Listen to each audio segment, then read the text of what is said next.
इथले मायबाप आम्ही तुम्हाला मानतो। एक जिल्हाधिकारी साहेबांकडे आमचं खूप मोठं म्हणजे आशा असते की त्यांनी आपल्या या मागण्या स्वीकार कराव्या। मागच्या टायमाला पण तुमच्याजवळ एक बैठक झाली होती आपल्या मालेगावच्या मनपाबद्दलची बैठक झाली, त्याच्यानंतर यंत्रमाग कामगारांबद्दल बैठक झाली। साहेब त्या मागण्या अजून तशा आहेत, त्या पण मागण्या आपण याच्यात टाकल्या। आम्ही कल्याणकारी मंडळाकरता यंत्रमाग कामगारांच्या कल्याणकारी मंडळाकरता पाठपुरावा करतोय, मंत्र्यांपर्यंत पाठपुरावा करतोय सगळं काही। कारण मागच्या कामगार मंत्र्यांनी आम्हाला एक आश्वासन दिलं होतं की कामगार यंत्रमाग कामगारांचं कल्याणकारी मंडळ करणार, परंतु त्या कल्याणकारी मंडळावर अद्यापही कोणी काही त्याच्यात लक्ष दिलेलं नाही।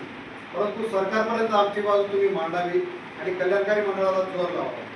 तिथे ज्या यंत्रमाग कामगार म्हणजे कारखाने आहेत तिथे ना लघवीला सोय, ना संडासला सोय, ना पिण्याच्या पाण्याची सोय। हे आम्ही वारंवार तिथे मांडतोय, मनपा प्रशासनाकडे मांडले, आपल्याकडे पण मांडले, परंतु अद्यापही इथे सुधारणा होत नाही।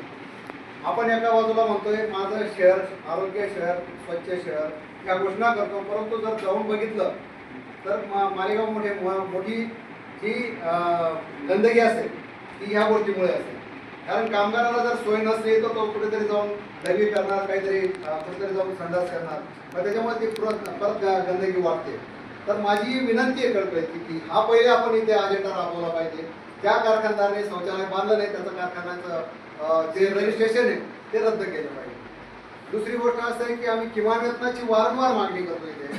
आपण मागच्या टायमाला कामगार उपायुक्तांची एक मिटिंग चांगली बोलवली होती, तशाच प्रकारची एक मिटिंग जर इथं बोलवली तर आपल्याला किमान वेतन आणि बोनस बद्दल, कारण बोनस हा माझा अधिकार आहे, हा फॅक्टरी ऍक्ट मध्ये की त्याच्यात जी सामुग्री इलेक्ट्रिक चालते त्या सामुग्री आणि त्या फॅक्टरी ऍक्ट प्रमाणे तिथे बोनस मिळायला पाहिजे किंवा त्या सुविधा मिळायला पाहिजे।